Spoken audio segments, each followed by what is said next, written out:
In this article I mentioned, this beautiful review, they talk about so-called Hebbian learning. Donald Hebb was a psychologist in Canada and birthed this field that has now lasted, more than 50 years and is still very strong in neuroscience and psychology of Hebbian learning.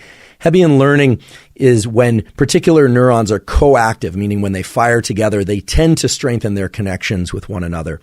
And it has a number of different underlying cellular and molecular features that we don't have to go into in detail. But for those of you that want to know, I know some of you are hungry for a little bit more neuroscience.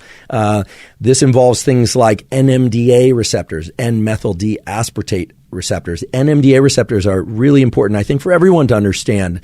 So I'll just tell you a little bit about them. These are receptors that are on the neuron surface, and normally they don't contribute much to the activity of those neurons. Those neurons are perfectly capable of doing their thing without activation of this NMDA receptor.